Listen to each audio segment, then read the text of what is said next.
Okay. August 8, 2026 first news சரியா? அது PDF எடுத்திருப்பீங்கன்னு நினைக்கிறேன். ரெக்கார்டிங்லையும் சொல்லிடுவோமே. யாராச்சும் திருச்சியில் மணப்பாறையில் இருந்தீங்கன்னா யூடியூப்ல பார்க்குறவங்க சரி எனக்கு வந்து கமெண்ட் பண்ணுங்க. நான் மணப்பாறையில் இருக்கேன். கரெக்டாக வந்து மணப்பாறை சரியா? எனக்கு கமெண்ட் பண்ணுங்க சரியா? ஓகே, நம்ம வந்து ஸ்டார்ட் பண்ணிடலாம்.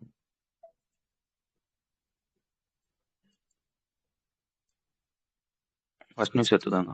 ஆகஸ்ட் 8, 2026 ஃபர்ஸ்ட் நியூஸ் சரியா? இந்த ஃபர்ஸ்ட் நியூஸ் வந்து எதோ விஷயம்னு கேட்டிங்கன்னா வந்து நம்ம மோடி இருப்பாங்க பார்த்தீங்களா, நம்ம பிரைம் மினிஸ்டர் மோடி. அவங்க வந்து 2 ஊருக்கு போயிருக்காங்க. இந்த 2 ஊர்ல என்ன பண்ணிருக்காங்க, ஏது பண்ணியிருக்காங்க அப்படின்றது தான் அந்த நியூஸ் சரியா? 2 ஊருன்னு சொல்லிட்டு எந்தெந்த ஊருக்கு வந்து போயிருக்காங்கன்னு கேட்டீங்கன்னா வந்து ஆந்திராவுக்கும் போயிருப்பாங்க, கர்நாடகாவுக்கும் போயிருப்பாங்க. ஆந்திராவில் என்ன பண்ணாங்க, கர்நாடகாவில் என்ன பண்ணாங்க அப்படின்றது தான் பார்க்க போறோம். ஃபர்ஸ்ட் பார்த்துக்கோங்க. ஃபர்ஸ்ட் வந்து எங்க போயிருப்பாங்க கேட்டீங்கன்னா வந்து ஆந்திராவுக்கு வந்து போயிருப்பாங்க. அங்க ஆந்திராவுக்கு போய் ஒரு ஏர்போர்ட் வந்து தொடங்கி வச்சிருப்பாங்க. ஒருக்கா நம்ம ஆல்ரெடி படிச்சதுதான். அந்த ஏர்போர்ட்டோட பேர் என்னன்னு கேட்டீங்கன்னா அல்லூரி சீதாராமா ராஜு அப்படின்னு சொல்லி ஒரு இன்டர்நேஷனல் ஏர்போர்ட் இருக்கும். அதை வந்து தொடங்கி வச்சிருப்பாங்க. இது என்னென்ன படிக்கணும்னு பார்த்துக்கோங்க. அந்த ஏர்போர்ட்டோட பேர் தெரியணும், அது எங்க தொடங்கி வச்சிருக்காங்க அப்படின்ற லொகேஷன், அந்த விசியாநகரம் டிஸ்ட்ரிக்ட் அப்படின்னு ஒரு டிஸ்ட்ரிக்ட் இருக்கும்ல, அங்கதான் வந்து இது வந்து தொடங்கி வச்சிருப்பாங்க. அதுக்கப்புறம் வந்து எவ்வளவு கோடிக்கு வந்து இது வந்து கொண்டு வந்திருக்காங்க கேட்டீங்கன்னா கிட்டத்தட்ட வந்து சொல்லியிருப்பானா, அது எங்கேயோ பார்த்தேன் சரியா? நீங்க நேம் பார்த்துக்கோங்க, லொகேஷன் பார்த்துக்கோங்க. எந்த மெத்தட்ல வந்து கொண்டு வந்திருக்காங்க கேட்டீங்கன்னா வந்து பப்ளிக் பிரைவேட் பார்ட்னர்ஷிப்னு சொல்லுவாங்க. அந்த மெத்தட்ல தான் வந்து கொண்டு வந்துருவாங்க. கிட்டத்தட்ட வந்து ஒரு 5640 கோடிக்கு வந்து கொண்டு வந்திருக்காங்க அப்படின்றதையும் நான் வச்சுக்கோங்க. இந்த ஏர்போர்ட்ல எத்தனை பெர்சன்டேஜ், இந்த பெர்சன்டேஜ் ஹேண்டலிங் சொல்லுவாங்க பாத்தீங்களா, அந்த மாதிரி வந்து எத்தனை பெர்சன்டேஜ் வந்து இந்த ஏர்போர்ட் வந்து ஹேண்டில் பண்ணணும்னு கேட்டீங்கன்னா ஒரு வருஷத்துக்கு 6 மில்லியன் பெர்சன்டேஜ் வந்து ஹேண்டில் பண்ணும் அப்படின்றதையும் சொல்லியிருப்பாங்க. இது ஒரு விஷயம் சரியா? ஏர்போர்ட்டை தொடங்கி வச்சிருக்காங்களா. ரெண்டாவது என்ன பண்ணியிருப்பாங்கன்னு கேட்டீங்கன்னா அங்க ஒரு செமிகண்டக்டர் மேனுஃபேக்சரிங் பார்க் வந்து தொடங்கியிருப்பாங்க. நல்லா வச்சுக்கோங்க, ஒரு செமிகண்டக்டர் மேனுஃபேக்சரிங் பார்க் வந்து தொடங்கியிருப்பாங்க. இதை வந்து எங்க தொடங்கியிருப்பாங்க கேட்டீங்கன்னா வந்து அதோட லொகேஷன் பார்த்துக்கோங்க. எங்க இருக்கு, மைசூர் கர்நாடகால அது இல்லையா?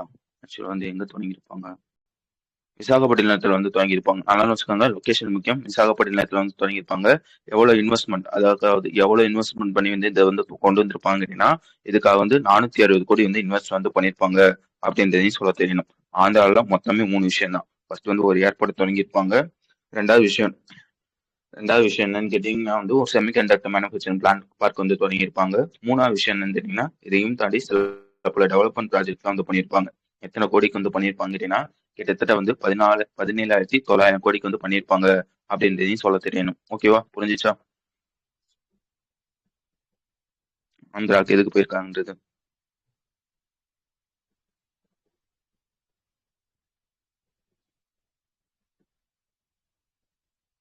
ஓகே, ரெண்டாவது விஷயம் என்னன்னு கேட்டீங்கன்னா வந்து கர்நாடகா போயிருப்பாங்க. கர்நாடகால என்ன பண்ணிருப்பாங்க கேட்டீங்கன்னா ஒரே ஒரு விஷயம் தான் சரியா? ஒரு யூத் சென்டர் வந்து தொடங்கியிருப்பாங்க. அந்த யூத் சென்டரோட பேர் பார்த்துக்கோங்க, Swami Vivekananda cultural youth centre அப்படின்ற ஒரு யூத் சென்டர் வந்து தொடங்கியிருப்பாங்க. ஓகேவா? அது எங்க தொடங்கியிருப்பாங்க கேட்டீங்கன்னா வந்து மைசூர் கர்நாடகால வந்து தொடங்கியிருப்பாங்க. அங்க வந்து ஒரு ஆசிரமம் ஒண்ணு இருக்கும் சரியா? விவேகா ஸ்மாரக், அதாவது ஸ்ரீ ராமகிருஷ்ண ஆசிரமம் அப்படி ஆசிரமம் இருக்கும். அந்த ஆசிரமத்துல தான் வந்து இந்த யூத் சென்டரை வந்து தொடங்கியிருப்பாங்க அப்படின்றதையும் சொல்ல தெரியணும். ஓகேடா, யூத் சென்டர் எல்லாம் தொடங்கியிருக்காங்க. இதனால தொடங்கியிருக்காங்கன்னு கேட்டீங்கன்னா நம்ம விவேகானந்தர் இருப்பார் பாத்தீங்களா, அவர் என்ன பண்ணியிருப்பாருன்னா 1892 இங்க வந்து ஒரு இடம் இருக்கும் சரியா? மைசூர்ல கர்நாடகா அப்படின்ற ஒரு இடம் இருக்கும். அந்த இடத்துக்கு வந்து போயிருப்பாங்க சரியா? அப்போ வந்து ஒரு ராஜா ஒருத்தவங்க இருப்பாங்க. அந்த ராஜாவோட பேர் என்னன்னு கேட்டீங்கன்னா வந்து ஸ்ரீ ராஜேந்திர வதியார் அப்படின்னு ஒரு ராஜா இருப்பார் சரியா? அவரோட காலகட்டத்துல தான் வந்து கர்நாடகா மைசூருக்கு வந்து போயிருப்பார் சரியா? அந்த மாதிரி அவர் போயிருப்பாரு பாத்தீங்களா, அதை வந்து ஹானர் பண்ணணும் அப்படின்றதுக்காக அந்த இடத்துல வந்து ஒரு யூத் சென்டர் வந்து இப்போ வந்து தொடங்கியிருக்காங்க அப்படின்றதுதான் விஷயம். வளர்ந்துச்சா, புரிஞ்சுச்சா? ஆந்திரால மொத்தம் வந்து 3 விஷயம் வந்து பண்ணியிருக்காங்க. கர்நாடகால வந்து ஒரு விஷயம் வந்து பண்ணியிருக்காங்க. ஓகே தானே?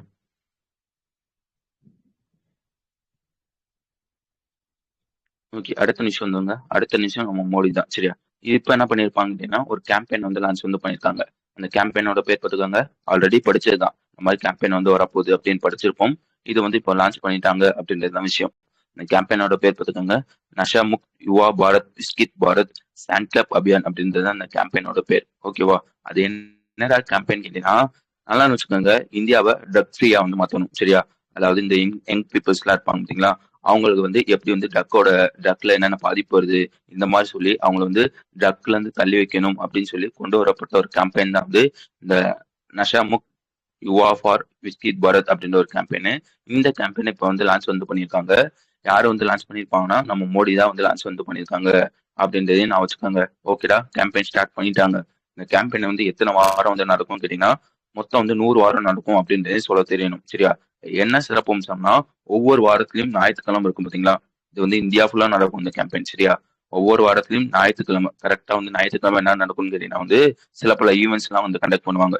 லைக் வந்து வாக்கத்தான், அதுக்கப்புறம் வந்து மெடிடேஷன் செக்ஷன், இந்த மாதிரி நிறைய விஷயம் இருக்கும். சரியா? இந்த சில பல ஈவெண்ட்ஸ் எல்லாம் வந்து ஒவ்வொரு ஞாயிற்றுக்கிழமையும் கண்டக்ட் பண்ணுவாங்க அப்படின்றதையும் நான் வச்சுக்கோங்க. புரிஞ்சிச்சா? வழங்குச்சா?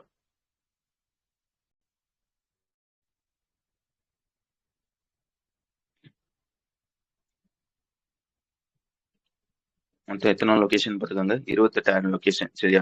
எத்தனை யங்ஸ்டர் சிட்டிசன் வந்து கனெக்ட் பண்றாங்கன்னா 1 கோடி பேர் வந்து கனெக்ட் பண்றாங்க அப்படின்றதையும் நான் வச்சுக்கணும். இதுல ஒரு பேர் ஒன்று போட்டிருப்போம், அது எங்க இருக்குன்னு தெரியல. ஆக்சுவலா வந்து இது வந்து எந்த அப்ரோச்ல வந்து கொண்டு வராங்கன்னா மக்களை போய் சேர்க்கணும், அதாவது பீப்புளை வந்து பார்ட்டிசிபேட் பண்ண வைக்கணும். அது எங்க இருக்கு, ஜன் பகீதா அப்படின்னு ஒரு பேர் இருக்கும். சரியா? அது எங்க இருக்கு?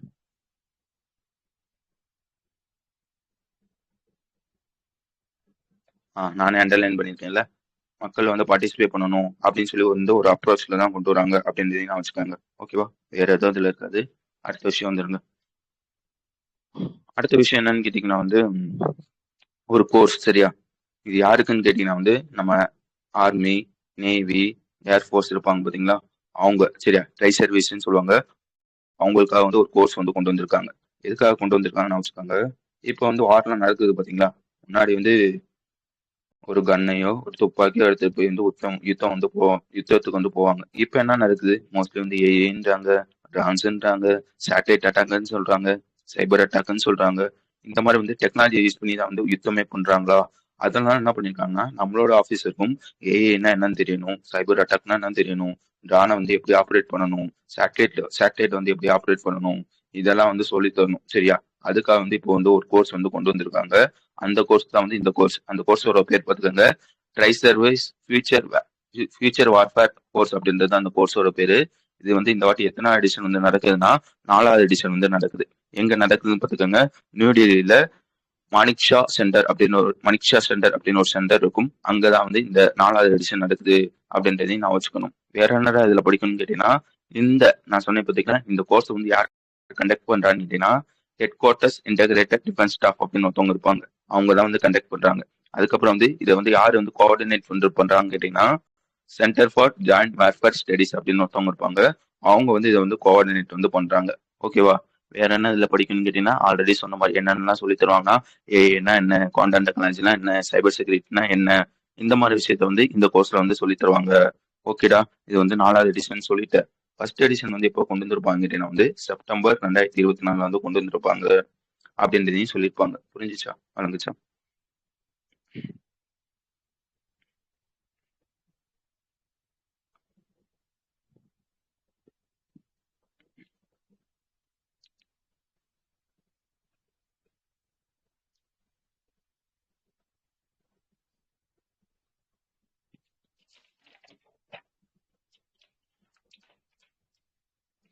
ஓகே, அடுத்து வந்து ஒரு அப்பாயின்மெண்ட்.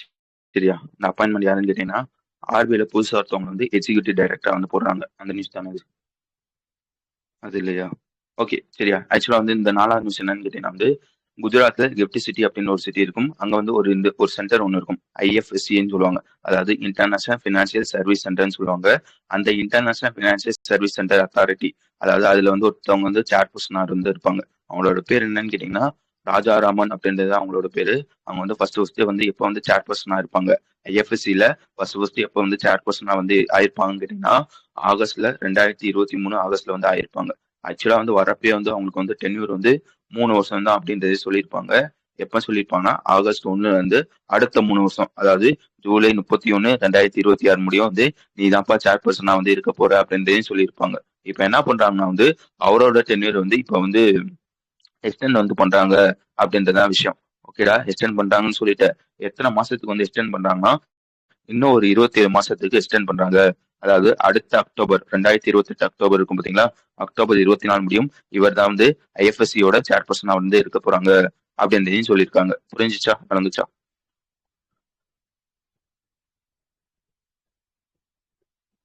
ஓகே, அடுத்த விஷயம் வந்துருங்க.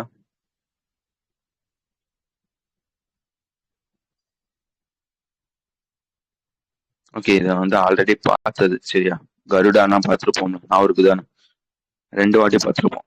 ஜூன்ல ஒரு வாட்டி பார்த்துருப்போம், மேல ஒரு வாட்டி பார்த்துருப்போம். யாருக்காச்சும் நான் இருக்கா? நான் திருப்பி சொல்லணும், சொன்னாலும் அதே விஷயத்த சொல்ற மாதிரி தான் இருக்கும். வேற எந்த வித மாற்றமும் சொல்லியிருக்க மாட்டான்.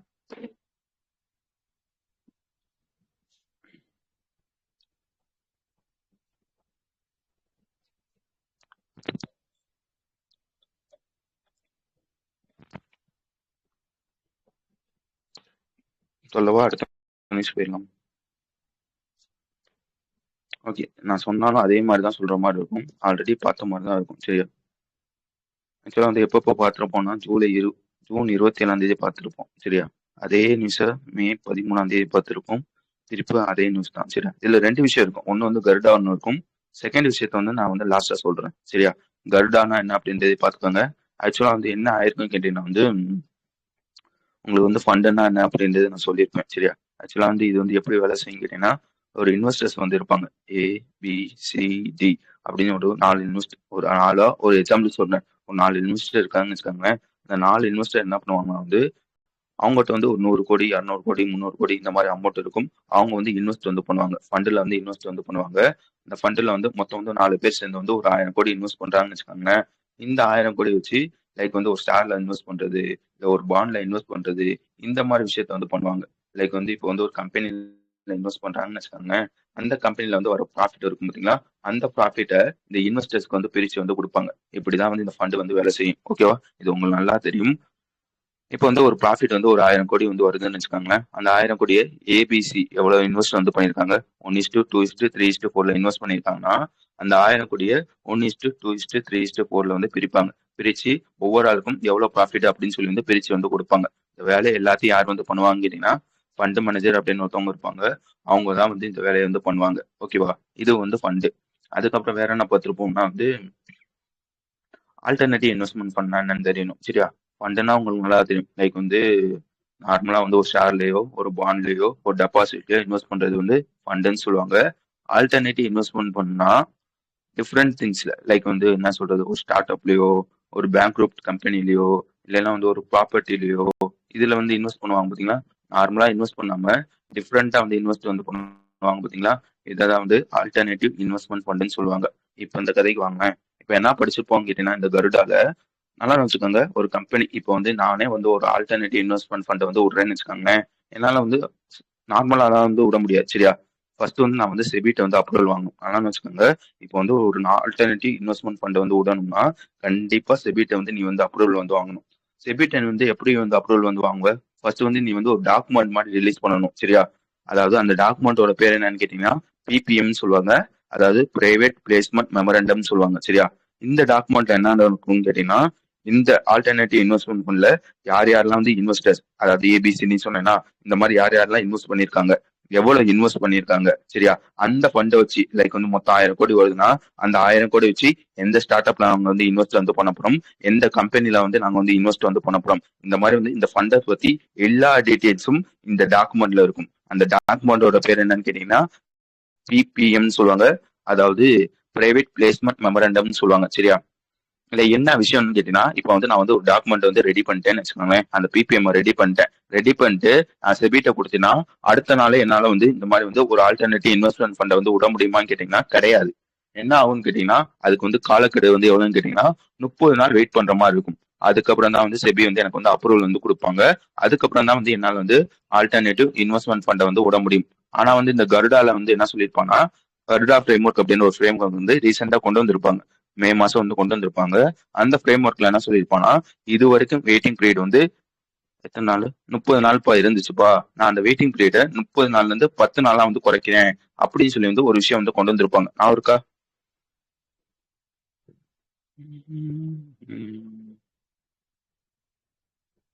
ஓகே, அது ஒரு விஷயம் சரியா. ரெண்டாவது விஷயம் என்னன்னு கேட்டீங்கன்னா மெர்ச்சன்ட் பேங்கர் சரியா.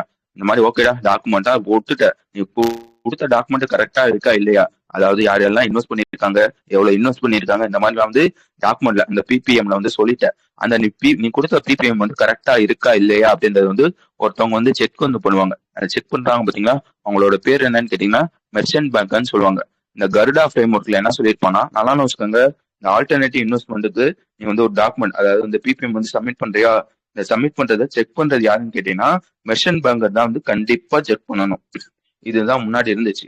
ஆனா வந்து இந்த கர்டா ஃப்ரேம் ஒர்க் வந்து என்ன சொல்லுதுன்னு கேட்டீங்கன்னா, ஒரு 3 ஃபண்டு இருக்கும்னு நினைக்கிறேன்.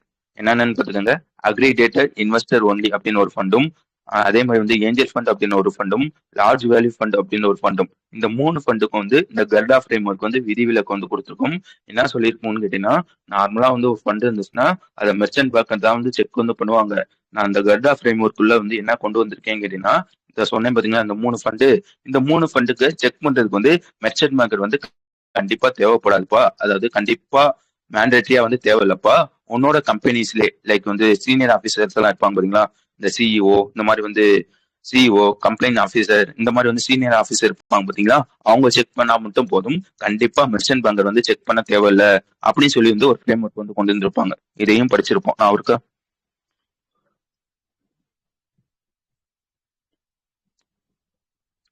கர்டா ஃப்ரேம் ஒர்க்ல இந்த 2 விஷயத்த படிச்சிருப்போம். நான் அவருக்கு ஓகே, இதை வந்து அப்படியே கொடுத்துருப்பான். சரியா, வேற ஏதாவது இதுல இருக்காது. மொத்தம் 2 விஷயம் சொன்னேன்னா இது ஒரு விஷயம். ஃபர்ஸ்ட் விஷயம் என்னன்னு கேட்டீங்கன்னா, இதையும் நம்ம ஆல்ரெடி படிச்சதுதான். ஃபர்ஸ்ட் விஷயம் என்னன்னு கேட்டீங்கன்னா வந்து அது பேர் என்னங்க, டிஜிட்டல் ஆக்சஸ், எங்க இருக்குது, டிஜிட்டல் ஆக்சசபிலிட்டி அப்படின்னு ஒரு விஷயம். சரியா, அது என்னன்னு கேட்டீங்கன்னா, இதுக்கும் என்ன பண்ணிருப்பாங்கன்னா, ஏப்ரல் மாசம் செபி வந்து ஒரு ஆடிட் வந்து பண்ணியிருப்பாங்க. சரியா, லைக் வந்து வருஷம் வந்து டிஜிட்டல் ஆக்சசபிலிட்டினா என்னன்னு சொல்லிடுறேன். அது என்னன்னா, டிஜிட்டல் ஆக்சசபிலிட்டினா உதாரணத்துக்கு ஒரு பேங்க்கோ, ஒரு மியூச்சுவல் ஃபண்ட் கம்பெனியோ, ஏதோ ஒன்று எடுத்துக்காங்களேன், அவனுக்குன்னு சொந்தமா வந்து ஒரு ஆப் இருக்குமா. இப்போ வந்து பேங்க்கே எடுத்துக்காங்களேன், பேங்க்குன்னு ஒரு மொபைல் ஆப் இருக்குன்னா அதை வந்து ஒன்னாலே யூஸ் பண்ண முடியும், என்னால யூஸ் பண்ண முடியும், நார்மலா வந்து ஒரு மொபைல் ஆப் இருந்துச்சுன்னா. ஆனா வந்து இந்த டிசபிள் பர்சன் இருக்காங்க பாத்தீங்களா, அவங்களால வந்து யூஸ் பண்றது வந்து ரொம்ப கஷ்டம். இப்போ வந்து என்ன சொல்றாங்கன்னா வந்து இந்த டிஜிட்டல் அக்சசபிலிட்டினா என்னன்னு கேட்டீங்கன்னா, இந்த டிசபிள் பர்சனும் உன்னோட ஆப்பை வந்து யூஸ் பண்ணணும்ப்பா. நார்மல் சிட்டிசன் எப்படி யூஸ் பண்றாங்களோ அதே மாதிரி அவங்களும் வந்து எந்தவித தங்கு தடையின்றி யூஸ் பண்ணணும் அப்படின்றதுக்காக கொண்டு வரப்பட்ட ஒரு விஷயம் தான் வந்து டிஜிட்டல் அக்சசபிலிட்டி. என்ன சொல்றான்னா, ஒரு மொபைல் ஆப் வந்து வச்சிருக்கீங்கன்னா, இப்போ வந்து ஒருத்தவனுக்கு வந்து கண்ணு தெரியாதுன்னா அவனுக்கு ஏற்ற மாதிரி ஃபீச்சர் வந்து வை. லைக் வந்து அவங்க வந்து இந்த டச் பண்ணியே பார்ப்பாங்க பாத்தீங்களா, அந்த மாதிரி வந்து டச் பண்ற பட்டன் மாதிரி வந்து வை, அவங்க வந்து ஈஸியா வந்து யூஸ் பண்ணிக்கிடுவாங்க. இந்த மாதிரி வந்து ஒரு ஆப் வந்து விடுறேன்னா அது எல்லாருமே யூஸ் பண்ற மாதிரி வந்து விடணும் அப்படின்றது சொல்றாங்க பாத்தீங்களா, அதுதான் வந்து டிஜிட்டல் ஆக்சசபிலிட்டின்னு சொல்லுவாங்க. என்ன பண்ணிருப்பாங்க அப்படின்னா, ரீசெண்டா வந்து செபி வந்து ஒரு ஆடிட் வந்து பண்ணிருப்பாங்க. எப்போ பண்ணிருப்பாங்கன்னா ஏப்ரல் 10 ஏப்ரல் 30 வந்து பண்ணிருப்பாங்க. சரியா, என்ன சொல்லியிருப்பாங்க கேட்டீங்கன்னா வந்து, இனிமே யாராச்சும் வந்து ஒரு ஆப் வந்து இந்த ரெகுலாரிட்டி என்டிட்டிஸ் எல்லாம் இருக்காங்க பாத்தீங்களா, அவன் வந்து ஒரு ஆப் வந்து ரிலீஸ் பண்ணணும் வந்து இந்த டிஜிட்டல் ஆக்சசபிலிட்டி எல்லாருமே யூஸ் பண்ற மாதிரி தான் வந்து ஆப்பை வந்து ரிலீஸ் பண்ணணும். ஆல்ரெடி நீ விட்ட ஆப்பையே வந்து நீ வந்து எப்படி சொல்றது, லைக் வந்து முன்னாடியே வந்து ஒரு ஆப் வந்து விட்டுருந்தேன்னா அதை வந்து இந்த டிஜிட்டல் ஆக்சசபிலிட்டி இல்லைன்னா வந்து அதை வந்து ஃபிக்ஸ் வந்து பண்ணணும்ப்பா அப்படின்னு சொல்லி வந்து ஒரு டேட் வந்து விட்டுருப்பாங்க, சொல்லியிருப்பாங்க. என்ன சொல்லியிருப்பாங்க அப்படின்னா, எல்லா ரெகுலேட்டரி என்டிட்டிஸும் 31 ஜூலை 2026 வந்து உன்னோட ஆப்பை டிஜிட்டல் ஆக்சசபிலிட்டியா வந்து மாத்தணும் அப்படின்னு சொல்லி வந்து ஒரு டேட்டை வந்து விட்டுருப்பாங்க. இப்ப அந்த டேட்டை வந்து மாத்துறாங்க. எல்லா பேங்க்கும் எல்லா மியூச்சுவல் ஃபண்டும் சொல்லியிருப்பாங்க, இந்த மாதிரி எங்களால வந்து இந்த டயத்துக்குள்ள வந்து பண்ண முடியல அப்படின்னு சொல்லி வந்து செபிட்ட சொல்லியிருப்பாங்க. அதனால என்ன பண்ணியிருக்காங்க கேட்டீங்கன்னா வந்து அந்த டேட்டை வந்து 31 ஜூலைல இருந்து 31 அக்டோபரா வந்து மாத்துறாங்க அப்படின்றதான் விஷயம். புரிஞ்சிச்சா? 2 விஷயம். ஃபர்ஸ்ட் வந்து கருடா, 2வது விஷயம் வந்து அந்த டேட்டை வந்து மாத்துறாங்க டிஜிட்டல் ஆக்சசபிலிட்டி. 31 ஜூலை வந்து படிச்சிருப்போம், அதை வந்து இப்போ வந்து 31 அக்டோபரா வந்து மாத்துறாங்க அப்படின்றதான் விஷயம்.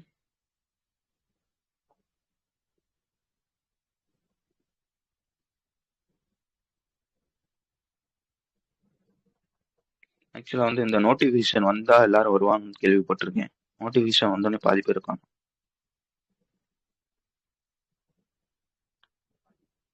என்ன கதைன்னு தெரியல. ஓகே, அடுத்த விஷயம் என்னன்னு கேட்டீங்கன்னா வந்து, இது வந்து ஒரு அப்பாயின்மெண்ட். என்னன்னு கேட்டீங்கன்னா, ஆர்பிஐல ஒருத்தவங்க வந்து எக்ஸிகியூட்டிவ் டைரக்டரா வந்து போட்டிருக்காங்க. சரியா, அவங்களோட பேர் பார்த்துக்காங்க, மோனிஷா சக்ரபோர்த்தி அப்படின்றது அவங்களோட பேர். சரியா, எப்பல இருந்து இவங்க வந்து எஃபெக்ட்க்கு வந்து வர போறாங்கன்னா, ஆகஸ்ட் 3ல இருந்து எஃபெக்ட்க்கு வந்து வர போறாங்க அப்படின்றதையும் சொல்ல தெரியணும். ஓகேடா, இந்த மாதிரி வந்து மோனிஷா சக்ரபோர்ட்டி வந்து போட்டிருக்காங்கன்னு சொல்லிட்டு இவங்க வந்து கரண்டா வந்து எங்க இருக்காங்க கேட்டீங்கன்னா வந்து சீஃப் ஜெனரல் மேனேஜரா வந்து இருக்காங்க. சரியா, டிபார்ட்மெண்ட் ஆஃப் சூப்பர்விஷன்ல சீஃப் ஜெனரல் மேனேஜரா இருக்காங்க. அவங்கள தூக்கிட்டு இப்போ வந்து அவங்களதான் வந்து இப்போ வந்து எக்ஸிகூட்டிவ் டைரக்டரா வந்து போடுறாங்க அப்படின்றதையும் சொல்ல தெரியணும். ஓகேவா? ஓகே, எக்ஸிகூட்டிவ் டைரக்டரா வந்து போட்டாங்க. இவங்க வந்து என்னென்ன டிபார்ட்மெண்ட்லாம் வந்து பார்க்க போறாங்கன்னு கேட்டீங்கன்னா, அதாவது எந்தெந்த டிபார்ட்மெண்ட்லாம் வந்து ஹேண்டில் வந்து பண்ண போறாங்கன்னு கேட்டீங்கன்னா 2 டிபார்ட்மெண்ட். ஒன்னு வந்து ஃபாரின் எக்ஸ்சேஞ்ச் டிபார்ட்மெண்ட் அப்படின்ற ஒரு டிபார்ட்மெண்ட்டும், அதே மாதிரி வந்து ஃபினான்ஷியல் மார்க்கெட் ரெகுலேஷன் டிபார்ட்மெண்ட் அப்படின்னு ஒரு டிபார்ட்மெண்ட் இருக்கும். இந்த 2 டிபார்ட்மெண்ட் தான் வந்து இவங்க வந்து ஹேண்டில் பண்ண போறாங்க அப்படின்றதையும் நான் வச்சுக்கோங்க. புரிஞ்சுச்சு தானே? ஈஸியான விஷயம்.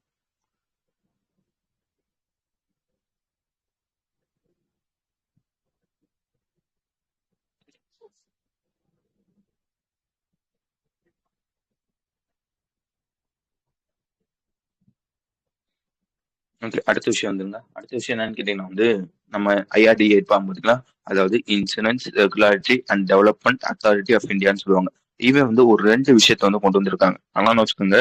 இவன் வந்து ஒரு 2 விஷயத்த வந்து கொண்டு வந்திருக்காங்க. ஃபர்ஸ்ட் விஷயம் என்னன்னு கேட்டீங்கன்னா, புதுசா வந்து ஒரு இன்சூரன்ஸ் கம்பெனிக்கு வந்து அப்ரூவல் வந்து கொடுத்துருப்பாங்க. அதை ஃபர்ஸ்ட் பார்த்துக்கலாம். சரியா? ஆக்சுவலா வந்து ஒரு 2 பேர் இருப்பாங்க. அவங்களோட பேர் பார்த்துக்கோங்க. பலோன்ஜி அப்படின்னு ஒரு குரூப் இருக்கும். சரியா? அவனும் அதே மாதிரி வந்து ட்ரூ நாட் திவ்யா சேகர் அப்படின்னு ஒரு குரூப் இருக்கும். சரியா? இவங்க 2 பேர் சேர்ந்து இந்த 2 கம்பெனி சேர்ந்து புதுசா ஒரு கம்பெனி வந்து ஜாயின் வெஞ்சர்ல வந்து கொண்டு வந்திருப்பாங்க. சரியா? அதாவது 2 பேர் சேர்ந்து புதுசா வந்து ஒரு கம்பெனி வந்து ஸ்டார்ட் பண்ணிருப்பாங்க. அந்த மாதிரி ஸ்டார்ட் பண்ணப்பட்ட ஒரு கம்பெனி தான் வந்து ப்ரோடெக்ட் ஜெனரல் இன்சூரன்ஸ் அப்படின்னு ஒரு இன்சூரன்ஸ் கம்பெனி. சரியா? உங்க 2 பேர் சேர்ந்தா வந்து இந்த இன்சூரன்ஸ் கம்பெனியை வந்து ஸ்டார்ட் பண்ணிருப்பாங்க. அந்த ஜெனரல் இன்சூரன்ஸ் கம்பெனிக்கு இப்ப யாரு வந்து அப்ரூவல் வந்து கொடுக்குறாங்கன்னா ஐஐடிஏ வந்து அப்ரூவல் வந்து கொடுக்குறாங்க. இனிமே வந்து நீ வந்து மக்களுக்கு வந்து இந்த ஜெனரல் இன்சூரன்ஸ் வந்து வித்துக்கலாம் அப்படின்னு சொல்லி வந்து ஒரு அப்ரூவல் வந்து கொடுக்குறாங்க. யாரு கொடுக்குறான்னு பாத்துக்கோங்க. Protect general insurance. நல்லா வச்சுக்கோங்க. ஒரு இன்சூரன்ஸ் கம்பெனி நீ ஸ்டார்ட் பண்றேன்னு வச்சுக்கோங்களேன், எடுத்தோடனே வந்து மக்கள்கிட்ட வந்து உன்னோட இன்சூரன்ஸ் ப்ராடக்ட்டை வந்து விற்க முடியாது. சரியா? ஃபர்ஸ்ட் வந்து நீ ஐஆர்டிஏ லைசன்ஸ் வந்து வாங்கணும். ஐஆர்டிஏ வந்து லைசன்ஸ் கொடுத்தா மட்டும்தான் மக்கள்கிட்ட வந்து விற்க முடியும். அந்த மாதிரி ஒரு கம்பெனிக்கு ஐஆர்டிஏ வந்து லைசன்ஸ் வந்து கொடுக்குறாங்க. யாருக்கு கொடுக்குறாங்கன்னா ப்ரோடெக்ட் ஜெனரல் இன்சூரன்ஸ் அப்படின்னு ஒரு கம்பெனிக்கு வந்து கொடுக்குறாங்க. ஓகேவா?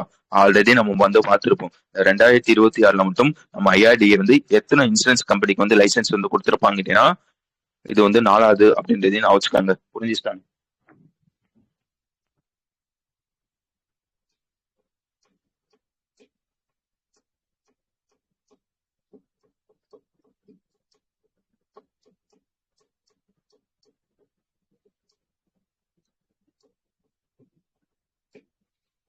ஓகே, இது ஒரு விஷயம். சரியா? 2வது விஷயம் என்னன்னு கேட்டீங்கன்னா ஒரு 5 வித திருத்தங்கள் வந்து கொண்டு வராங்க. சரியா? நம்ம ஐஆர்டிஏ வந்து ஒரு 5 வித திருத்தங்கள் வந்து கொண்டு வராங்க. அது என்ன ஏது அப்படின்றது சொல்லிடுறேன்.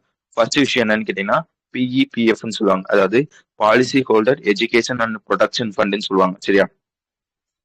இது எதுக்காக கேட்டீங்கன்னா வந்து இப்போ வந்து நானே வந்து ஒரு இன்சூரன்ஸ் பாலிசி வந்து எடுத்திருக்கேன். நான் இல்ல, ஒரு ஹெச் அப்படின்னு ஒருத்தவர் வந்து ஒரு இன்சூரன்ஸ் பாலிசி வந்து எடுக்கிறாருன்னு வச்சுக்கோங்க. அவர் வந்து இறந்துட்டாரு. சரியா? இப்ப என்ன பண்ணாங்க, அவங்களுக்கு வந்து ஒரு ஒய்ஃப் ஒன்னும் இருக்கு. அவங்களோட பேர் என்னன்னு கேட்டீங்கன்னா ஒய் அப்படின்றது தான் அவங்களோட பேர். சரியா?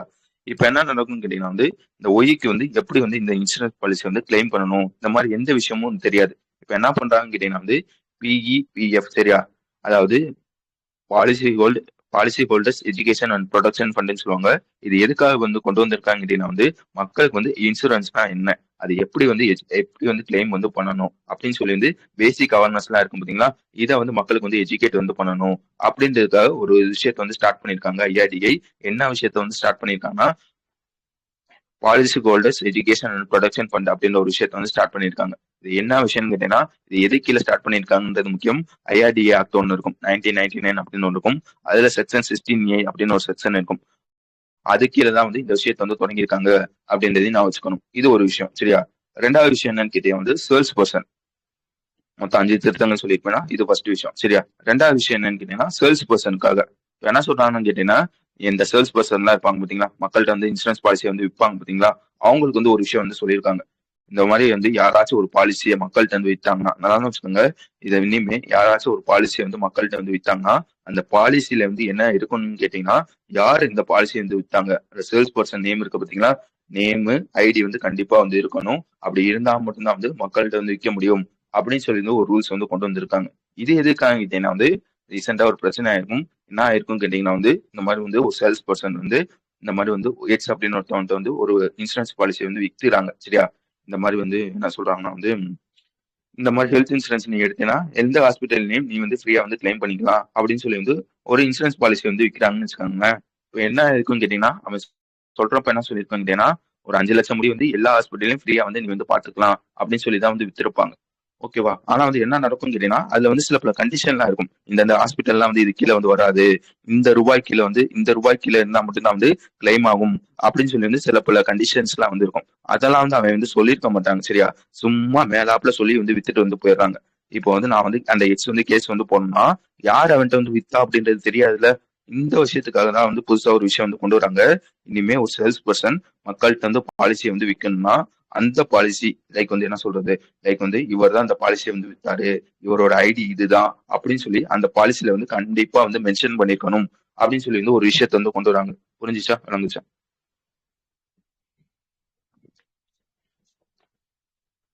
ஓகே, இதையும் பார்த்துக்கோங்க. இதையும் நம்ம பார்த்துருப்போம். சரியா? இது வந்து ரெண்டாவது ரிஃபார்ம்ஸ். அடுத்து வந்து மூணாவது விஷயம் என்னன்னு கேட்டீங்கன்னா இதையும் நம்ம ஆல்ரெடி பார்த்துப்போம். சரியா? பெர்பச்சுவல் ரெஜிஸ்ட்ரேஷன் சொல்லுவாங்க. இந்த இன்சூரன்ஸ் இன்டர்மீடியேட்ஸ் சொல்லுவாங்க. லைக் வந்து யாரு யாரு இன்சூரன்ஸ் ஏஜென்ட்ஸ், திருப்பி சொல்றேன், இந்த இன்சூரன்ஸ் ஏஜென்ட்ஸ், இந்த புரோக்கர்ஸ், கார்பரேட் ஏஜென்ட்ஸ் எல்லாம் இருப்பாங்க பாத்தீங்களா. ஒன்றும் இல்லைங்க, இன்சூரன்ஸ் ப்ராடக்ட்டை இன்சூரன்ஸ் கம்பெனில இருந்து மக்கள்கிட்ட இருந்து விற்கிறதுக்கு நடுநிலையா ஒருத்தவங்க வந்து இருப்பாங்க பாத்தீங்களா. லைக் வந்து இன்சூரன்ஸ் கம்பெனில இருந்து இன்சூரன்ஸ் பாலிசியை வாங்கி மக்கள்கிட்ட இருந்து விற்பாங்க பாத்தீங்களா. அவங்களதான் வந்து இன்சூரன்ஸ் இன்டர்மீடியேட்ஸ் சொல்லுவாங்க. லைக் வந்து ஏஜென்ட்ஸ், புரோக்கர்ஸ் எல்லாம் இருப்பாங்க பாத்தீங்களா, அவங்க தான் அவங்க. சரியா? இவங்களுக்கு வந்து ஒரு புதுசா வந்து ஒரு விஷயத்த வந்து கொண்டு வராங்க. என்னத்தை கொண்டு வராங்கன்னு கேட்டீங்கன்னா முன்னாடி எப்படி இருக்குன்னு கேட்டீங்கன்னா வந்து ஒவ்வொரு 3 வருஷத்துக்கு ஒரு வாட்டி, நல்லா வச்சுக்கோங்க இது முக்கியம், ஒவ்வொரு 3 வருஷத்துக்கு ஒரு வாட்டி வந்து அவங்களோட லைசன்ஸ் இருக்கும் பாத்தீங்களா.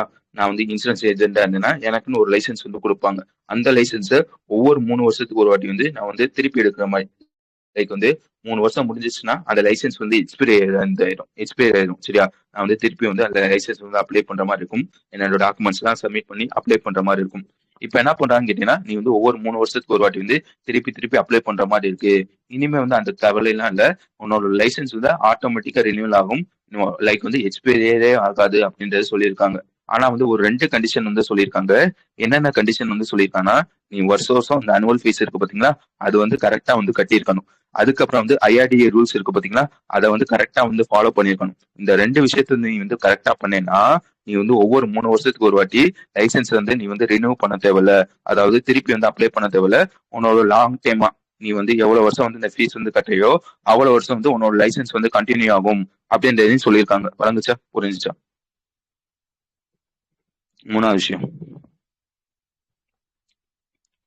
ஓகே, அடுத்து வந்து நாலாவது விஷயம் என்னன்னு கேட்டீங்கன்னா இதெல்லாம் ஆல்ரெடி படிச்சதுதான், எல்லாத்தையும் திருப்பி திருப்பி கொடுத்துருக்காங்க. என்ன விஷயம்னு கேட்டீங்கன்னா இனிமே வந்து அதாவது ஒரு ஃபாரின் கம்பெனி இந்தியாவில இன்சூரன்ஸ்க்காக வந்து இன்வெஸ்ட் வந்து பண்றாங்கன்னு வச்சுக்காங்களேன். முன்னாடி வந்து எஃப்டிஏட லிமிட் வந்து எவ்வளவு இருந்துச்சுன்னா 74% தான் இருந்திருக்கும். அதை வந்து 100%-ஆ வந்து மாத்திருப்பாங்க. டிசம்பர் மாசம் வந்து மாத்திருப்பாங்க. அதை திருப்பியும் கொடுத்துருப்பாங்க. சரியா? அதுக்கப்புறம் வந்து அஞ்சாவது விஷயம் என்னன்னு கேட்டீங்கன்னா பெனால்டி. இனிமே இப்போ வந்து ஒரு இன்சூரன்ஸ் கம்பெனிக்கு வந்து பெனால்டி வந்து போடுறான்னு வச்சுக்காங்களேன், ஐஆர்டிஐ சும்மாலாம் வந்து போட்டுற முடியாது. ஃபர்ஸ்ட் விஷயம் என்ன சொல்றான்னா அவனுக்கு வந்து நீ வந்து ஒரு நோட்டீஸ் மாதிரி வந்து அனுப்பணும். சரியா? ஃபர்ஸ்ட் வந்து அவனோட தப்ப நீ கண்டுபிடிச்சிட்டேன்னா அவனுக்கு வந்து நீ வந்து நோட்டீஸ் அனுப்பணும். இது முக்கியம். சரியா? நோட்டீஸ் அனுப்பணும். நோட்டீஸ் அனுப்புன பிறகு அவன் வந்து என்ன பண்ணுவான்னு கேட்டீங்கன்னா அந்த கம்ப்ளைண்ட்டை பார்த்துட்டு என்ன கம்ப்ளைண்ட் அப்படின்னு சொல்லி வந்து நான் எதனால வந்து இந்த மாதிரி பண்ணேன் அப்படின்னு சொல்லி வந்து எக்ஸ்பிளனேஷன் வந்து கொடுப்பாங்க. அந்த எக்ஸ்பிளனேஷன் ஃபுல்லா பார்த்து முடிச்ச பிறகுதான் வந்து நீ வந்து பெனால்டி வந்து போடணும் அப்படின்னு சொல்லி ஒரு விஷயம் வந்து கொண்டு வந்திருக்காங்க. புரிஞ்சுச்சா? ஐஆர்டிஏ 2 விஷயம் வந்து பண்ணிருக்காங்க. ஃபர்ஸ்ட் விஷயம் என்னன்னு கேட்டீங்கன்னா ஒரு இன்சூரன்ஸ் கம்பெனிக்கு அப்ரூவல் வந்து கொடுக்குறாங்க. ரெண்டாவது விஷயம் என்னன்னு கேட்டீங்கன்னா ஒரு 5 வித திருத்தங்கள் வந்து கொண்டு வராங்க. எல்லாமே ஓகேவா?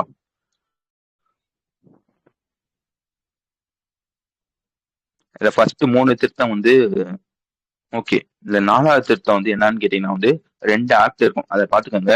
ஐஐடியோட ரெகுலேஷன் 2026 அப்படின்னு ஒரு விஷயமும் ஐஐடியோட அமெண்ட்மெண்ட் ரெகுலேஷன் 2026 அப்படின்னு ஒரு விஷயம் இருக்கும். சரியா? இந்த 2 விஷயத்துக்கு கீழே தான் வந்து இந்த விஷயத்த வந்து கொண்டு வராங்க அப்படின்றதையும் வச்சுக்கோங்க. அதே மாதிரி வந்து அமெண்ட்மெண்ட் ஆஃப் இன்சூரன்ஸ் ஆக்ட் வந்து எப்போ படிச்சிருப்போம் கேட்டீங்கன்னா 2025 டிசம்பர் மாசம் வந்து படிச்சிருப்போம். அதையும் சொல்ல தெரியணும். அது கீழே தான் வந்து இந்த 100% எஃப்டிஏ வந்து அலோவ் வந்து பண்ணிருப்பாங்க. ஓகேவா? அடுத்து வேற விஷயம் என்னன்னு கேட்டீங்கன்னா வந்து இந்த பெனால்டி சொன்னேன் பாத்தீங்கன்னா அதுக்கு என்ன விஷயம் இருக்குன்னு கேட்டீங்கன்னா வந்து ஐஆர்டிஏவோட manner and procedure for imposition of penalties அப்படின்னு ஒரு ரெகுலேஷன் இருக்கு 2026. அது கீழே தான் வந்து இந்த பெனால்டி ரெகுலேஷன் வந்து கொண்டு வந்திருப்பாங்க. அதையும் சொல்ல தெரியணும். ஓகேவா? இன்சூரன்ஸ் ஆக்ட் வந்து உங்களுக்கு எப்பன்னு தெரியும்? 1938. சரியா? அதே மாதிரி வந்து ஐஆர்டி ஆக்ட் வந்து எப்பன்னு சொல்ல தெரியணும். அது எப்பன்னு கேட்டீங்கன்னா 1999 அப்படின்றதுதான் நான் வச்சுக்கோங்க. அவ்வளவுதான் இருக்கும். ஓகே, அடுத்த விஷயம் வந்துருங்க. அடுத்த விஷயம் என்னன்னு கேட்டீங்கன்னா வந்து செபி நியூஸ். சரியா? இல்ல ரெண்டே கான்செப்ட் தான். திருப்பி சொல்றேன், இல்ல ரெண்டே கான்செப்ட் தான். ஃபர்ஸ்ட் விஷயம் உங்களுக்கு என்னன்னு தெரியணும்னு கேட்டீங்கன்னா அன்லிஸ்டட் கம்பெனிஸ்னா என்னன்னு தெரியணும். திருப்பி சொல்றேன், அது என்னடா அன்லிஸ்டட் கம்பெனிஸ்னா, ஒரு கம்பெனி இருக்குன்னு வச்சுக்கோங்க. அந்த கம்பெனி ஸ்டாக் மார்க்கெட்ல லிஸ்ட் ஆகாம, ஸ்டாக் மார்க்கெட்னா புரியுதா? பாம்பே ஸ்டாக் எக்ஸ்சேஞ்சிலோ நேஷனல் ஸ்டாக் எக்ஸ்சேஞ்சிலோ லிஸ்ட் ஆகாத கம்பெனிஸ் இருக்கும் பாத்தீங்களா, அந்த கம்பெனிஸ் தான் வந்து அன்லிஸ்டட் கம்பெனிஸ்ன்னு சொல்லுவாங்க. இது ஒரு கான்செப்ட். ரெண்டாவது கான்செப்ட் என்னன்னு கேட்டீங்கன்னா பப்ளிக் இஷ்யூன்னு சொல்லுவாங்க. அது என்னடா பப்ளிக் இஷ்யூன்னு கேட்டீங்கன்னா, ஒரு கம்பெனி சாரி, அதாவது அதாவது பப்ளிக் இஷ்யூ என்னன்னு கேட்டீங்கன்னா, இப்போ வந்து ஒரு கம்பெனி இருக்கான்னு வச்சுக்கோங்களேன். அவன் என்ன பண்ணுவான்னு கேட்டீங்கன்னா வந்து அவனோட ஷேர் வந்து மக்கள்கிட்ட வந்து விற்கணும்னா என்ன சொல்லுவான்னு கேட்டீங்கன்னா, இந்த பார்ப்பா இதுதான் என்னோட ஷேரு, இதை வந்து மக்கள்கிட்ட வந்து விற்கணும், அதாவது உங்ககிட்ட வந்து விற்கணும்னு நினைக்கிறேன், யாராச்சும் விருப்பப்பட்டா நீ வந்து வாங்கிக்கலாம் அப்படின்னு சொல்லி மக்கள்கிட்ட, எல்லா வித காமன் மக்கள்கிட்ட வந்து விற்கிறாங்க பாத்தீங்களா, அதான் வந்து பப்ளிக் இஷ்யூன்னு சொல்லுவாங்க. புரிஞ்சுச்சா? அவனோட ஷேரை பப்ளிக்ட வந்து இஷ்யூ பண்றதுதான் வந்து பப்ளிக் இஷ்யூன்னு சொல்லுவாங்க. விளங்குச்சா? புரிஞ்சுச்சா? ஓப்பனா மக்கள்கிட்ட வந்து விற்கிறது இந்த பப்ளிக் இஷ்யூ இருக்கு பாத்தீங்களா, இதுக்கு வந்து ஏகப்பட்ட செபியில வந்து ஏகப்பட்ட ரூல்ஸ் வந்து போட்டிருப்பாங்க. இந்த மாதிரி தான் பண்ணணும், அந்த மாதிரி தான் பண்ணணும் அப்படின்னு சொல்லி செபி வந்து ஏகப்பட்ட ரூல்ஸ் வந்து போட்டிருப்பாங்க.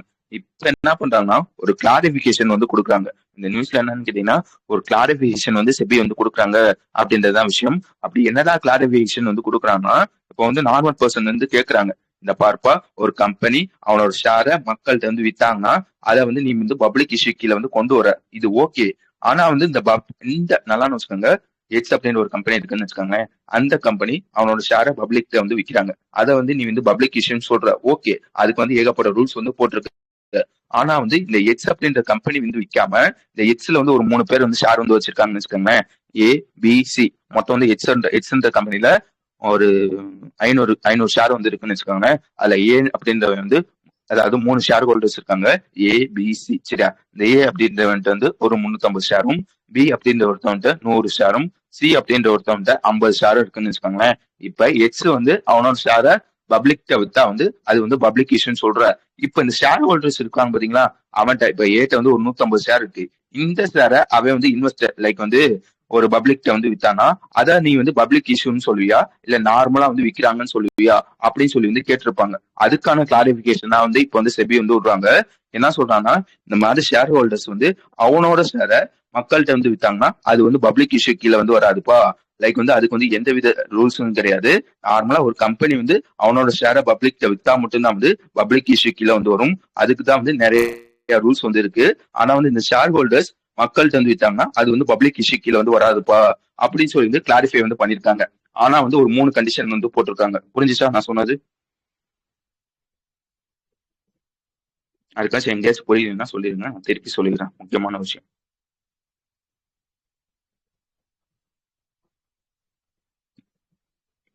இருக்கீங்களா இல்லையா? புரிஞ்சுச்சா? ஜஸ்ட் ஒரு கிளாரிபிகேஷன். ஷேர் ஹோல்டர்ஸ் இந்த மாதிரி வந்து அவனோட ஷேரை பப்ளிக் வந்து வித்தாங்கன்னா அது வந்து பப்ளிக் இஷ்யூ கீழே வந்து வருமா வராதா அப்படின்றது கேட்டிருப்பாங்க.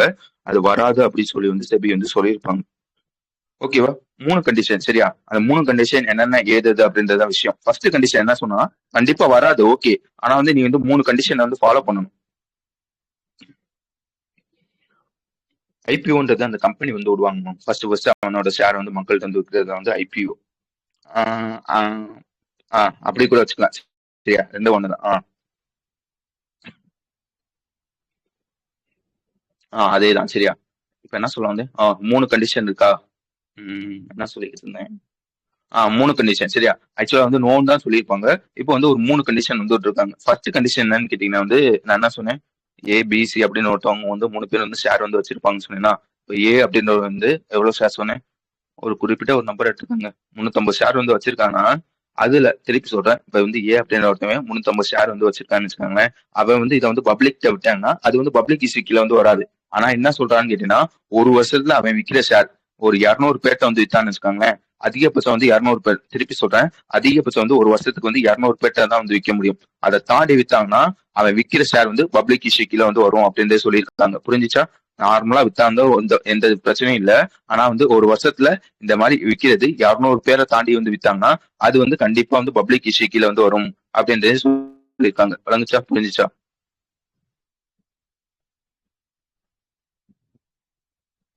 லிமிட் வந்து 200 பேர் தான். சரி, அது தாண்டினீங்கன்னா உனக்கு வந்து பப்ளிக் இஷ்யூ கீழே தான் வந்து வரும். நீ வந்து அந்த ஸ்ட்ரிக்டான ரூல்ஸ் இருக்கு பாத்தீங்களா, அது வந்து கண்டிப்பா வந்து அந்த ஏ அப்படின்ற ஒருத்தன் வந்து ஃபாலோ வந்து பண்ணணும் அப்படின்றதே சொல்லியிருக்காங்க.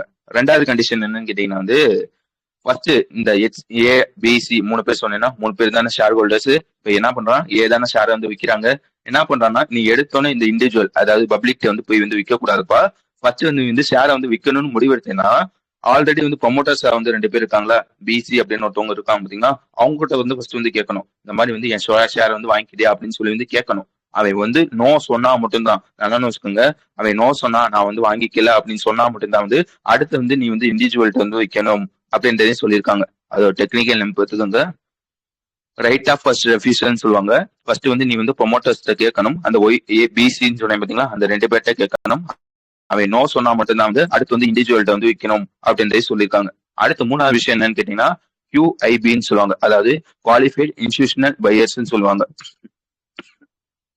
QIBன்னு கேட்டீங்கன்னா வந்து என்னன்னு கேட்டீங்கன்னா வந்து எப்படி சொல்றது, இன்வெஸ்டர்லேயே வந்து பெரிய இன்வெஸ்டர்ஸ் எல்லாம் இருப்பாங்க பாத்தீங்களா, ப்ரொஃபஷனல் இன்வெஸ்டர்ஸ் இருப்பாங்க பாத்தீங்களா, லைக் வந்து ஒரு பேங்கோ, ஒரு இன்சூரன்ஸ் கம்பெனிஸோ, ஒரு மியூச்சுவல் ஃபண்ட் கம்பெனியோ, ஒரு பிஎஃப் கம்பெனியோ, பிஎஃப் ஃபண்டோ இருப்பாங்க பாத்தீங்களா, அவங்களதான் வந்து QIBன்னு சொல்லுவாங்க. இப்ப என்ன சொல்றாங்கன்னா சரி, உனக்கு எவ்வளவு லிமிட் சொன்னேன், மொத்தம் வந்து ஒரு வருஷத்துக்கு 200 பேர்ட்ட வந்து வித்துக்கலாம்னு சொன்னேன்னா, இப்ப வந்து நான் வந்து என்ன பண்றேன், 180 இண்டிவிஜுவல்ஸ் வந்து வித்துட்டேன். மிச்சம் 20 வந்து இந்த QIB அதாவது ஒரு பேங்க்லயோ ஒரு இன்சூரன்ஸ் கம்பெனியோ ஒரு பிஎஃப் கம்பெனியோ வந்து விற்கிறேன்னு வச்சுக்காங்க.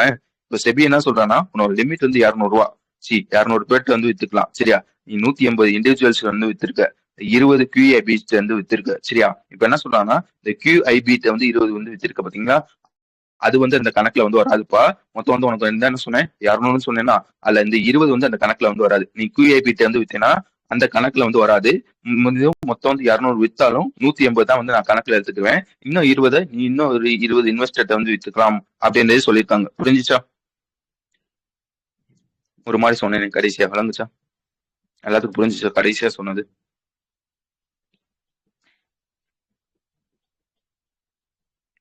ஓகே, இந்த 3 கண்டிஷன் தான் போட்டிருப்பாங்க. சரியா? வேற எதுவும் அதுல இருக்காது. ஜஸ்ட் வந்து ஒரு கிளாரிபிகேஷன் வந்து கொடுத்துருக்காங்க. ஜஸ்ட் வந்து ஒரு கிளாரிபிகேஷன் வந்து கொடுத்துருக்காங்க. சரியா? ஓகே, அடுத்த நியூஸ் வந்துருங்க. அடுத்த நியூஸ் என்னன்னு கேட்டீங்கன்னா வந்து நம்மளோட ஆர்மி ஸ்டாஃபோட சீஃப் இருப்பாங்க பாத்தீங்கன்னா, தீரஜ் சேது. அவங்க வந்து புதுசா வந்து ஒரு விஷயத்த வந்து லான்ச் வந்து பண்ணிருக்காங்க. ஒரு ஃபியூல் வந்து லான்ச் வந்து பண்ணிருக்காங்க. அந்த ஃபியூலோட பேர் பார்த்துக்காங்க எக்ஸ்ட்ரீம் வெதர் கிரேட் அப்படின்றது அந்த டீசலோட பேர். சரியா? அதாவது ஒரு டீசல் வந்து லான்ச் வந்து பண்ணிருக்காங்க. இது வந்து ஒரு ஃபியூல் தான். சரியா? அந்த ஃபியூலோட பேர் பார்த்துக்கோங்க எக்ஸ்ட்ரீம் வெதர் கிரேட் அப்படின்றது அந்த ஃபியூலோட பேர். சரியா? இது வந்து எத்தனை நார்மலா வந்து நீ வந்து ஒரு ட்ரக் மில்ச்சி மில்ச்சி ட்ரக் மில்ச்சி டேங்க் இருக்குன்னு வச்சுக்கோங்க, அதுல வந்து ஃபியூல் வந்து போடுவியா? நார்மல் ஃபியூல் வந்து போட்டேன்னா அவங்க வந்து மோஸ்ட்லி வந்து இந்த பனி பிரதேசம் இங்கேதான் வந்து யுத்தம் வந்து போவாங்க. சரியா? அது என்ன ஆகுன்னு கேட்டீங்கன்னா ஒன்ஸ் வந்து ரொம்ப வந்து கோல்டா இருந்துச்சுன்னு வச்சுக்கோங்களேன், அந்த ஃபியூல் வந்து திக் ஆயிரும். சரியா? ஃபியூல் வந்து திக் ஆயிடுச்சுன்னா வந்து உனக்கு வந்து அந்த இது இருக்காது. அது பேர் என்னது, ஒரு இடத்துல இருந்து இன்னொரு இடத்துக்கு போனா அதாவது இன்ஜின்ல அந்த ஃபியூல் வந்து லிக்விடா இருந்தா மட்டும்தான் வந்து ஈஸியா வந்து உனக்கு ரன் ஆகும். உனக்கு வந்து அந்த வண்டி வந்து ஸ்மூத்தா வந்து போகும். சரியா? திக்கா இருந்துச்சுன்னா அந்த ஃபியூல் வந்து அது வந்து அடைச்சுக்கணும். சரியா? லைக் வந்து உனக்கு வந்து அந்த வண்டியே வந்து ஓடாது. அதனால என்ன பண்ணிருக்காங்கன்னா புதுசா வந்து ஃபியூல் வந்து கொண்டு வந்திருக்காங்க. அந்த ஃபியூலோட பேர் என்னன்னு கேட்டீங்கன்னா எஸ்டீம் வெதர் கிரேட் அப்படின்றது அந்த டீசலோட பேர். சரியா? இது என்ன சொல்றாங்க, இது வந்து -42°C அதனால வச்சுக்கோங்க, -42°C இந்த ஃபியூல் வந்து திக் ஆகாதுப்பா, லிக்விடா தான் வந்து இருக்கும். அதனால வந்து வண்டி வந்து நல்லா வந்து ஓடும் அப்படின்றதையும் சொல்லியிருக்காங்க.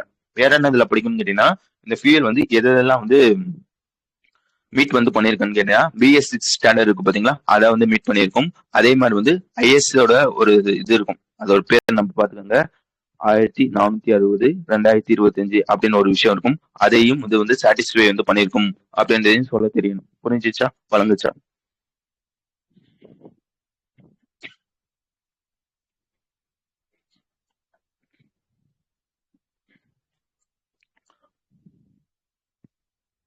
ஓகே. அடுத்த விஷயம் என்னன்னு கேட்டீங்கன்னா வந்து, நம்ம இந்தியன் நேவி இருப்பான் பாத்தீங்கன்னா, இது ஆல்ரெடி படிச்சது. சரியா? ஆக்சுவலா வந்து என்ன பண்ணியிருப்பாங்க கேட்டீங்கன்னா வந்து, இந்தியன் நேவி வந்து எனக்கு வந்து ஒரு 5 நல்லா வச்சுக்கோங்க. 5 வெசல் எந்த மாதிரி வெசல்னு பாத்துக்கோங்க. இந்த டைவிங் ஆபரேஷன்லாம் வந்து பயன்படுத்துவாங்க பாத்தீங்களா, ஒரு ஷிப்பு அந்த மாதிரி வந்து எனக்கு வந்து ஒரு 5 வெசல் வந்து எனக்கு வந்து பண்ணித்தாப்பா அப்படின்னு சொல்லி டிஎன்எஸ்எல் அப்படின்னு ஒருத்தவங்க இருப்பாங்க. டிட்டாகர் நேவல் சிஸ்டம் லிமிடெட் அப்படின்னு ஒருத்தவங்க இருப்பாங்க. அவங்கள்ட்ட வந்து கேட்டிருப்பாங்க. சரியா? அதுல வந்து ஆல்ரெடி வந்து ஒரு 4 இதை வந்து கொடுத்து லான்ச் வந்து பண்ணியிருப்பாங்க. இப்ப 5வது வந்து லான்ச் வந்து பண்றாங்க அப்படின்றதான் விஷயம். 5வது விசல், அதாவது 5வது கப்பலோட பேர் பார்த்துக்காங்க. டிஎஸ்சி A24 யார்ட் 329 சொல்லுவாங்க. புரிஞ்சுச்சா? ஆல்ரெடி 4 விஷயத்த லான்ச் பண்ணியிருக்காங்க. இப்ப 5வது வந்து லான்ச் பண்ணிட்டாங்க அப்படின்றதான் விஷயம். எங்க லான்ச் பண்ணியிருக்காங்க பார்த்துக்கோங்க. ஹூக்ளி ரிவர் அப்படின்னு ஒரு ரிவர் இருக்கும். சரியா? அங்கதான் லான்ச் பண்ணியிருக்காங்க அப்படின்றதையும் சொல்ல தெரியணும். புரிஞ்சுச்சா?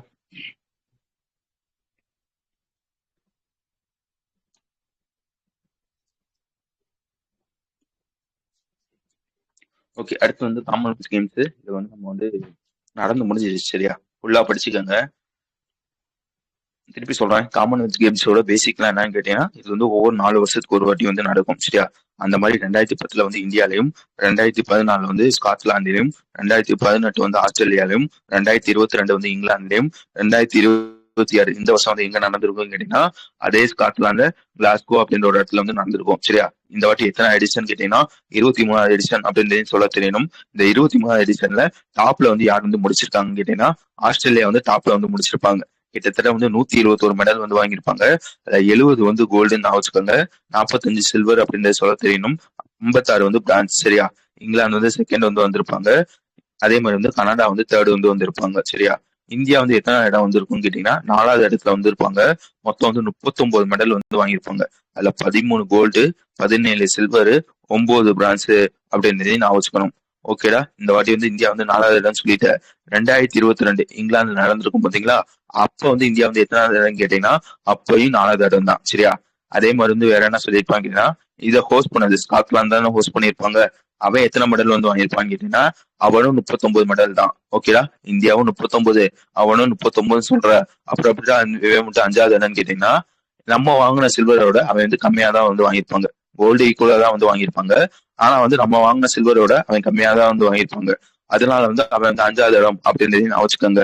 ஓகேடா? இந்தியால வந்து மொத்தம் வந்து 39 மெடல் வந்து வாங்கிட்டாங்க. அதிகபட்சம் வந்து எந்த ஸ்போர்ட்ஸ்ல வந்து வாங்கியிருக்காங்கன்னா பாக்ஸிங் தான். அதிகபட்சம் வந்து யார் வந்து கான்ட்ரிபியூட் வந்து பண்றாங்கன்னா பாக்ஸிங் தான் வந்து அதிகமா வந்து கான்ட்ரிபியூட் வந்து பண்ணியிருப்பாங்க. மொத்தம் வந்து 39 மெடல்ல 10 மெடல் வந்து பாக்ஸிங்லயே வந்து வந்திருக்கும். சரியா? அந்த 10 மெடல்ல 7 கோல்டு அப்படின்றதையும் வச்சுக்கோங்க. இது முக்கியமான ஒரு விஷயம். சரியா? இது வரைக்கும் நடந்த காமன்வெல்த் கேம்ஸ்ல ஒரு சிங்கிள் காமன்வெல்த் கேம்ஸ்ல ஒரு ஸ்போர்ட்ஸ்ல இவ்வளவு கோல்டு வந்து யாருமே வந்து வாங்கினது இல்லை. யாருமே தானே இந்தியாவா? யாருமே வந்து வாங்கினது இல்ல. சரியா? அதாவது பாக்ஸிங் அப்படின்னு ஒரு சிங்கிள் ஸ்போர்ட்ஸ் இருக்குன்னு வச்சுக்கோங்களேன். ஒரு சிங்கிள் ஸ்போர்ட்ஸ்ல 7 கோல்ட்லாம் வந்து எந்த காமன்வெல்த் கேம்ஸ்லயும் யாருமே வந்து வாங்கினது இல்ல. ஃபர்ஸ்ட் வந்து இந்தியா வந்து ஒரு ரெக்கார்டு வந்து பண்ணிருக்காங்க. இதை நான் வச்சுக்கோங்க. ஓகேவா? வேற என்ன இதுல பாக்கணும்னு கேட்டீங்கன்னா, ஓகேடா, 39 கோல்டுன்னு சொல்லிட்டேன். அதுல வந்து மென்ஸ் வந்து எத்தனை கோல்டு, மென்ஸ் வந்து எத்தனை மெடல் வந்து வாங்கியிருப்பாங்க கேட்டீங்கன்னா வந்து 23 மெடல் வந்து வாங்கியிருப்பாங்க. உமன்ஸ் எத்தனை மெடல் வந்து வாங்கியிருப்பாங்க கேட்டீங்கன்னா 16 மெடல் வந்து வாங்கியிருப்பாங்க. வேற என்ன இதுல நீங்க படிக்கணும்னா வந்து இது வரைக்கும் நடந்த காமன்வெல்த் கேம்ஸ்க்கு இந்தியா வந்து எங்க வந்து பெஸ்டா வந்து பெர்ஃபார்மன்ஸ் வந்து பண்ணிருக்கும் கேட்டீங்கன்னா 2010 நியூ டெல்லியில வந்து ஒரு காமன்வெல்த் கேம்ஸ் வந்து நடந்திருக்கும். சரியா? அதுல வந்து இந்தியா வந்து கிட்டத்தட்ட வந்து 101 மெடல் வந்து வாங்கியிருப்பாங்க. அதுல வந்து 38 கோல்டு, 27 சில்வர். சரியா? அதுல வந்து இந்தியா வந்து எத்தனாவது இடத்த வந்து பிடிச்சிருப்பாங்க கேட்டீங்கன்னா 2வது இடத்த வந்து பிடிச்சிருப்பாங்க. இது வரைக்கும் ஒரே ஒரு காமன்வெல்த் கேம்ஸ்ல தான் வந்து இந்தியா வந்து 100 மெடலை வந்து தாண்டி வந்து வாங்குறாங்க. அது எப்பன்னு கேட்டீங்கன்னா 2010 அப்படின்றதையும் நான் வச்சுக்காங்க. புரிஞ்சிச்சா? வழங்குச்சா நான் சொன்ன விஷயங்களா?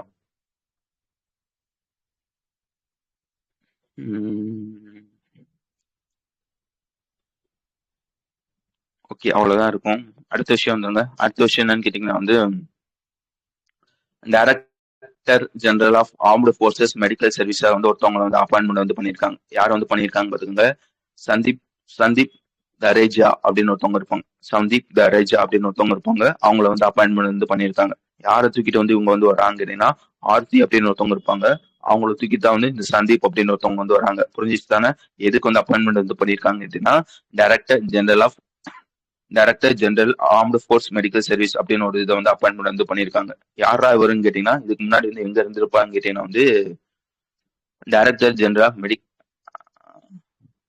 எங்க இருக்குது? எங்கேயோ படிச்சேனே.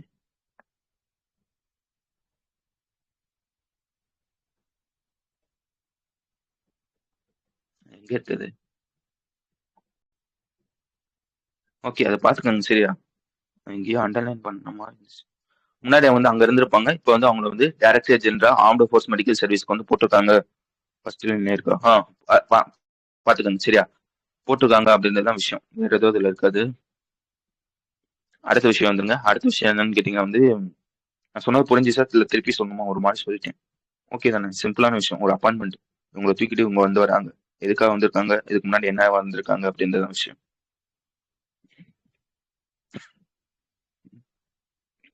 ஓகே, அடுத்த விஷயம் வந்துருங்க. அடுத்த விஷயம் என்னன்னு கேட்டீங்கன்னா வந்து, ஒரு கம்பெனி, அந்த கம்பெனியோட பேர் பார்த்துக்கோங்க.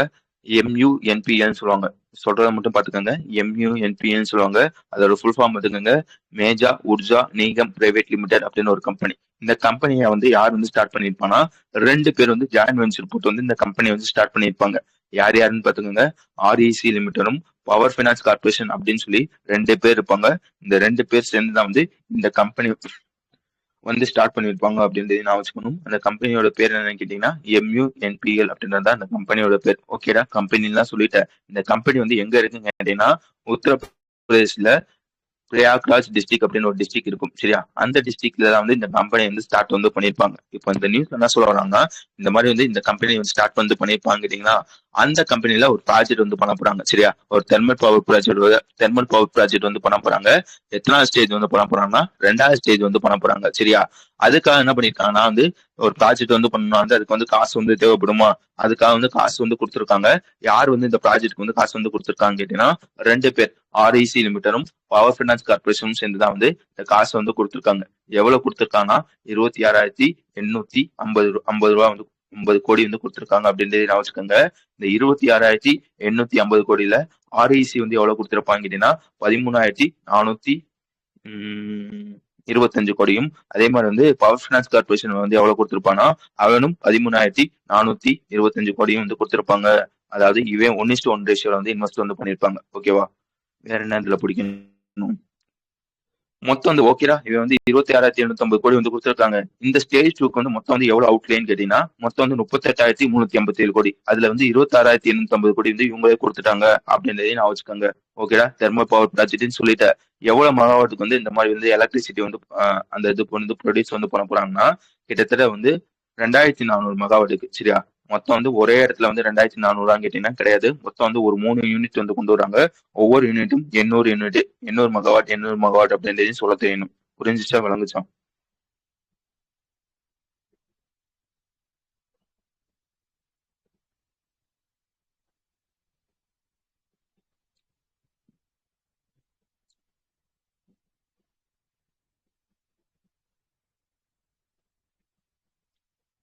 ஓகே, அவங்க போட்டதையும் பாத்துக்கோங்க. எப்படி வந்து 2010 வந்து இந்தியா வந்து ஹோஸ்ட் பண்ணுச்சோ, அதே மாதிரி வந்து 2030 வந்து இந்தியா தான் ஹோஸ்ட் வந்து பண்ண போகுது அப்படின்றதையும் நான் வச்சுக்கணும். ஓகேவா?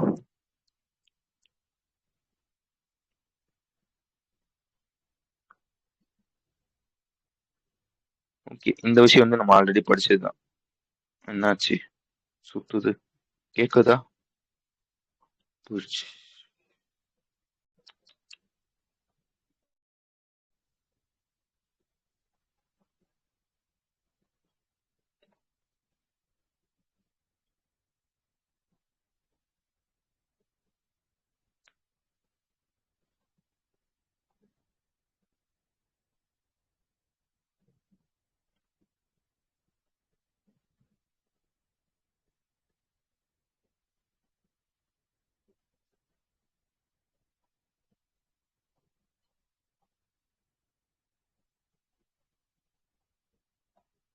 ஓகே, கேக்குதுன்னு நினைக்கிறேன். சரியா? ஆக்சுவலா வந்து என்னன்னு கேட்டீங்கன்னா வந்து ஒரு பில். சரியா? நம்மளே படிச்சிருப்போம். இந்த மாதிரி வந்து நீட் எக்ஸாம்ல ஒரு முறைகேடு வந்து வந்திருக்கும். அதனால வந்து ஒரு ப்ரொடெக்ஷன் வந்து பண்ணியிருப்பாங்க. சரியா?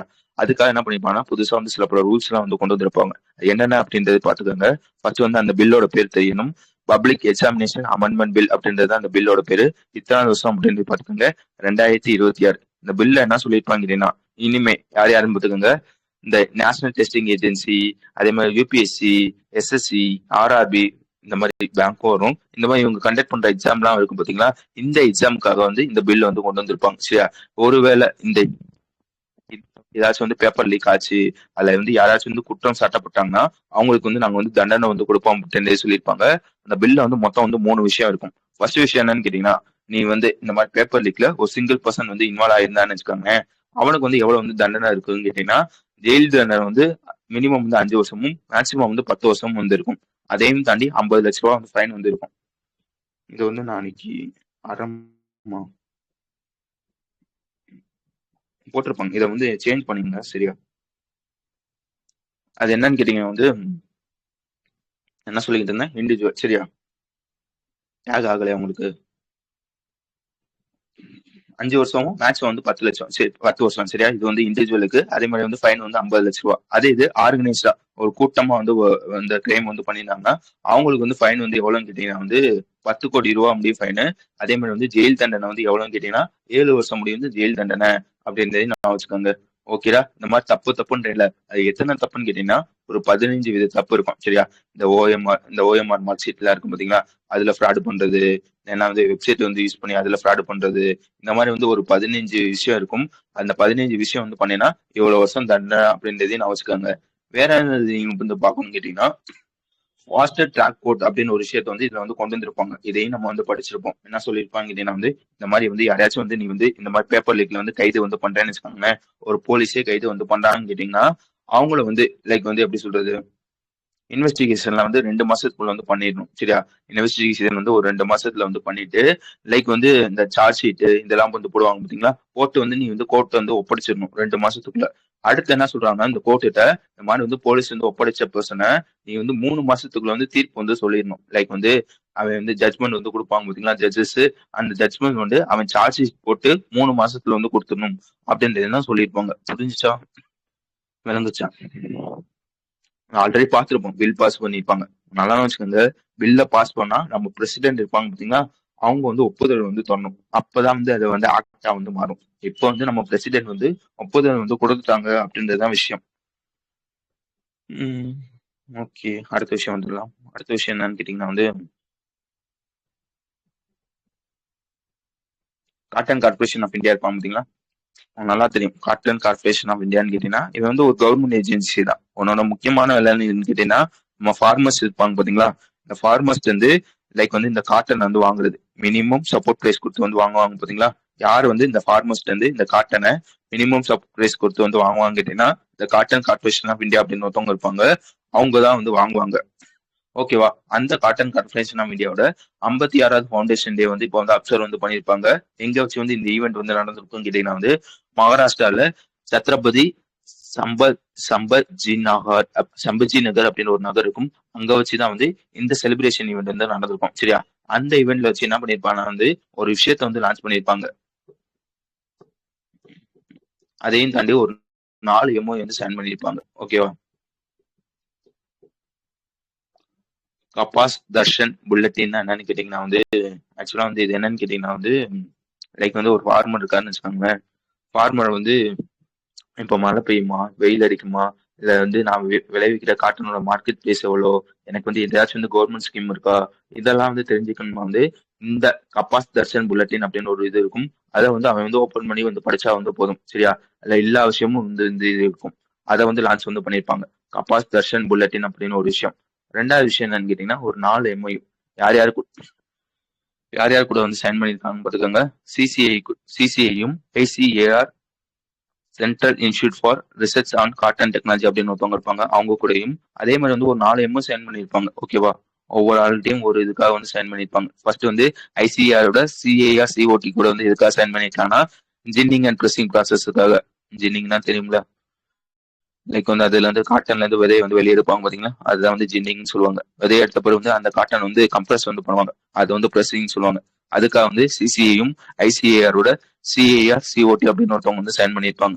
அடுத்த ரெண்டாவது விஷயம் என்னன்னு கேட்டீங்கன்னா சிசிஐயும் ஜெர்மனி சேர்ந்த ஜிஐ விஜெட் அப்படின்னு ஒருத்தவங்க வந்து சைன் பண்ணியிருப்பாங்க. இது வந்து மார்க்கெட் ஆக்சஸ்க்காக அதை வந்து என்ஹான்ஸ் பண்ணணும் அப்படின்றதுக்காக சைன் பண்ணியிருப்பாங்க. மூணாவது விஷயம் என்னன்னு